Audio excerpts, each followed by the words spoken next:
नमस्कार, मी प्रियाच्या सोपी रेसिपीमध्ये तुम्हा सर्वांचं खूप खूप मनापासून स्वागत आहे। आज आपण बाजरीचे वडे केलेले आहेत। तर बाजरीचे वडे खायला इतके पौष्टिक असतात, ते थंडीच्या दिवसामध्ये बनवले जातात।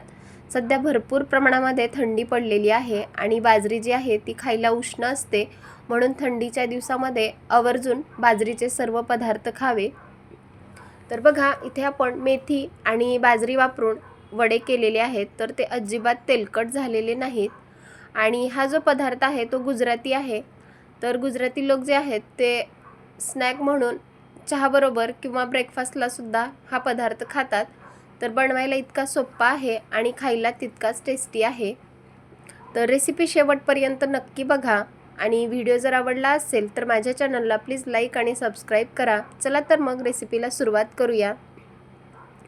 सुरुवातीला आपण एक वाटण करून घेणार आहेत। तर त्यामध्ये 10 ते 12 लसणाच्या पाकळ्या, 1 चमचा जिरं, भरपूर प्रमाणात कोथिंबीर आणि 3 ते 4 हिरव्या मिरच्या घेतल्या आहेत। तर तिखट जे आहे ते तुम्ही तुमच्या आवडीनुसार कमी जास्त करू शकता। आता आपल्याला याचं एक वाटण करून घ्यायचं आहे। तर मी मिक्सरचं भांडं घेतलं आहे आणि त्यामध्ये आता कोथिंबीर, लसणाच्या पाकळ्या आणि सोबतच हिरवी मिरची, जिरे टाकून घेणार आहे आणि याचं आपल्याला एक वाटण करून घ्यायचं आहे। तर यामध्ये आपण अगदी 2 चमचे पाणी टाकणार आहेत। तर जास्त सुद्धा पाणी टाकायचं नाही, अगदी 2 ते 3 चमचे पाण्याचा वापर करायचा आहे आणि याची एक बारीक पेस्ट करून घ्यायची आहे। तर बघा, इथे आपण वाटण करून घेतलेला आहे आणि एक बारीक अशी पेस्ट करून घेतली आहे, म्हणजे आपण एक ठेचा करून घेतलेला आहे।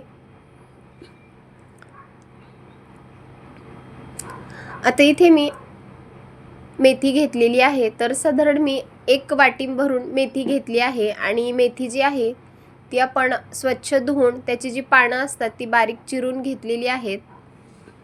तर याच्या काड्या यामध्ये जास्त वापरायच्या नाहीत, जी पानं असतात ती कट करूनच घ्यायची आहेत। तर साधारण 1 वाटी भरून आपण मेथी घेतलेली आहे। आता यामध्ये आपण जो ठेचा तयार केला होता तो टाकायचा आहे।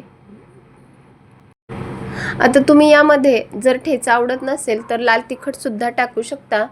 1 चमचा धने पावडर टाकायची, 1 चमचा पांढरे तीळ, यामुळे वड्याला खूप छान अशी टेस्ट येते। 1 चमचा ओवा टाकलेला आहे, ओव्यामुळे सुद्धा जो वडा आहे तो खायला खूपच छान लागतो। अर्धा चमचा हळद टाकली आहे, हळदीमुळे वड्याला रंग छान येतो आणि चवीनुसार मीठ टाकून घ्यायचं आहे। आता यामध्ये 1 चमचाभर तेल टाकणार आहेत। तर तेल जे आहे ते आपण रिफाइंड तेल वापरलेलं आहे, म्हणजे आपण जे भाजीला तेल वापरतो तेच तेल वापरलेलं आहे। तर खुसखुशीतपणा यावा यासाठी आपण तेल वापरलेलं आहे, पण तेल आपण गरम केलेलं नाही। अर्धा कप दही वापरलेलं आहे। तर दही जे आहे ते अगदी ताजं आणि फ्रेश दही वापरलेलं आहे। अर्धा चमचा गरम मसाला वापरलेला आहे, तुमच्याकडे जो मसाला अवेलेबल आहे तो तुम्ही वापरू शकता। आता हे जे सर्व सुके जिन्नस आहेत ते आपण सुरुवातीला मेथी आणि दह्यामध्ये चांगले मिक्स करून घेणार आहेत। तर पूर्ण जो मसाला आहे तो मेथीला आणि या दहीमध्ये चांगला मिक्स करून घ्यायचा आहे। तर यामध्ये पाणी टाकायचं नाही, या दहीमध्ये आपल्याला हा मसाला मिक्स करून घ्यायचा आहे, कारण मेथीला सुद्धा थोडासा ओलावा असतो आणि दह्यामध्ये पण भरपूर प्रमाणात पाण्याचं प्रमाण असतं। तर त्यामध्येच हा मसाला आपण मिक्स केलेला आहे आणि आता आपण यामध्ये पीठ मिक्स करणार आहेत। तर 1 वाटी बाजरीचं पीठ घेतलेलं आहे। तर थंडीच्या दिवसामध्ये बाजरी खायला खूपच छान असते, कारण ती उष्ण असते।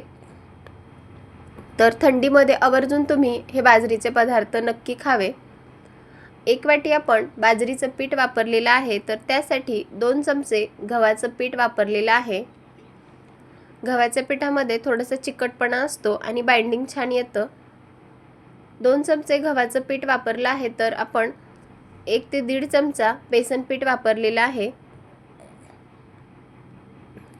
आता हे सर्व जे पीठ आहे ते आपण चांगल्या प्रकारे मिक्स करून घेणार आहेत। तर इथे मी पाणी अजिबात वापरलेलं नाही, कारण मेथी आणि दहीमध्ये जो ओलावा आहे त्यामध्येच हे पीठ आपल्याला मळून घ्यायचं आहे.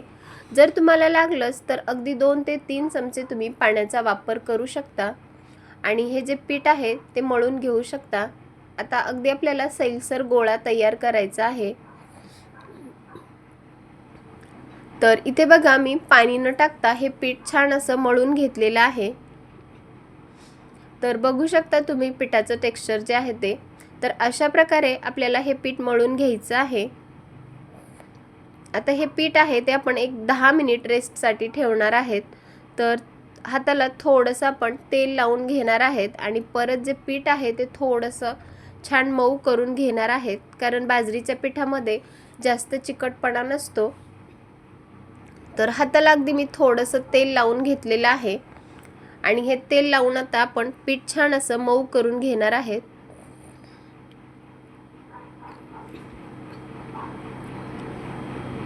तुम्ही जर अजून माझ्या चॅनलला लाईक आणि सबस्क्राईब केलं नसेल तर प्लीज माझ्या चॅनलला लाईक आणि सबस्क्राईब करा आणि हा जो व्हिडिओ आहे तो जास्तीत जास्त लोकांपर्यंत शेअर करा.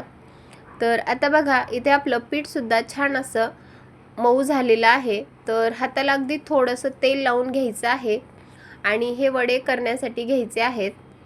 इथे मी पिठाचा अगदी छोटासा गोळा घेतलेला आहे आणि हातावर आपण गोल गोल करून घेणार आहेत आणि अगदी हलक्या हाताने आपल्याला थोडंसं प्रेस करायचं आहे, म्हणजे थोडासा वडा जो आहे तो आपल्याला चपटा करायचा आहे.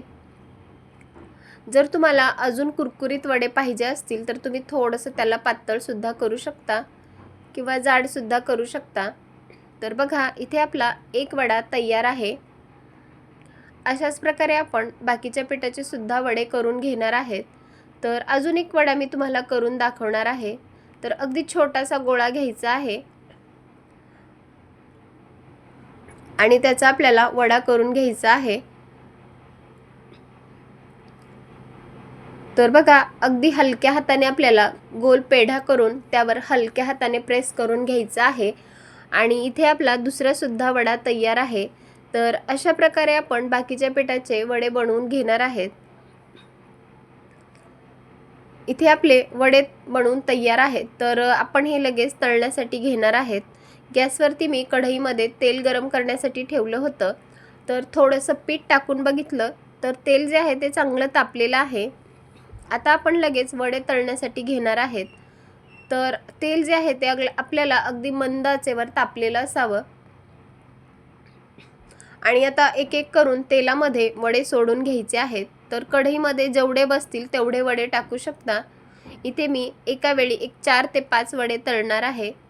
पण तळत असताना गॅसची फ्लेम आपल्याला अगदी लो टू मीडियम ठेवायची आहे, कारण वडे जे आहेत ते मध्ये तसेच कच्चे राहू नये म्हणून अगदी लो टू मीडियम गॅसवर आपल्याला हे वडे तळायचे आहेत. जर तुम्ही गॅसची फ्लेम वाढवली तर जो वडा आहे तो वरून करपला जातो आणि मध्ये तसाच कच्चा राहतो. म्हणून अगदी मंद आचेवर हा वडा आपल्याला तळून घ्यायचा आहे. तर 1-2 मिनिटानंतर वडे सेट झाले की दुसऱ्या बाजूने आपल्याला ते पलटवून घ्यायचे आहेत आणि पलटवण्याची सुद्धा आपल्याला घाई करायची नाही. वडे सेट झाले की मगच आपण दुसऱ्या बाजूने ते पलटवून घेणार आहेत. आणि बघा एका बाजूने 2 ते 3 मिनिट आणि दुसऱ्या बाजूने 2 ते 3 मिनिट असं करून आपण वडा जो आहे तो तळून घेणार आहेत. तर तेलाचे जे बबल्स आहेत ते सुद्धा कमी झालेले आहेत आणि वडा आपला खूप छान रंगावर तळलेला आहे. तर बघा रंगसुद्धा खूपच छान आलेला आहे. तर इथे आपण एक घाणा तळून घेतलेला आहे आणि तेल जे आहे ते आपल्याला सर्व निपटून घ्यायचं आहे. तर हे वडे तुम्ही एखाद्या पेपरवर सुद्धा टाकू शकता. तर इथे आपले 5 वडे तळून तयार आहेत. अशा प्रकारे आपण दुसरे सुद्धा वडे बनवून घेतले होते, ते सुद्धा वडे आपण तळून घेणार आहेत. तर हे वडे सुद्धा तळत असताना गॅसची फ्लेम आपल्याला अगदी कमीच ठेवायची आहे. अगदी मंद आचेवर हे वडे तळून घ्यायचे आहेत.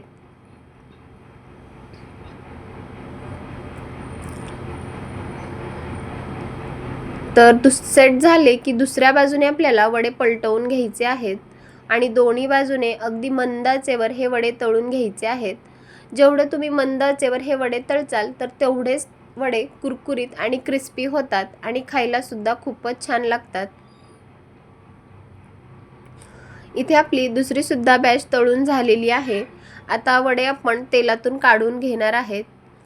तर 1 वाटी पीठ, 2 वाटी गव्हाचं पीठ आणि 1 चमचा बेसन पीठ यामध्ये साधारण आपले एक 10 ते 12 वडे बनवून तयार आहेत। तर इथे आपण सर्व वडे जे आहेत ते तळून घेतलेले आहेत। तर बघा इथे आपले सर्व वडे तळून तयार आहेत। 1 वाटी पिठामध्ये आपले साधारण एक 10 ते 12 वडे तळून तयार आहेत। तर रेसिपी कशी वाटली नक्की कमेंट करून सांगा आणि माझे जे व्हिडिओ आहे ते तुम्ही कुठून बघत आहेत ते सुद्धा नक्की कमेंट करून सांगा। आणि थंडीच्या दिवसामध्ये आवर्जून ही बाजरीचे वडे तुम्ही नक्की करून बघा आणि कसे झाले आहेत ते सुद्धा मला कमेंटमध्ये नक्की सांगा। रेसिपी जर आवडली असेल तर जास्तीत जास्त लोकांपर्यंत शेअर करा। पुन्हा एकदा विनंती करते की माझा जर व्हिडिओ तुम्हाला आवडला असेल तर माझ्या चॅनलला प्लीज लाईक आणि सबस्क्राईब करा। चला तर मग पुन्हा भेटूयात अशाच एका खमंग रेसिपीसोबत। तोपर्यंत धन्यवाद आणि मस्त रहा, स्वस्त रहा आणि सगळ्यात महत्त्वाचं म्हणजे चांगलं चांगलं खात रहा।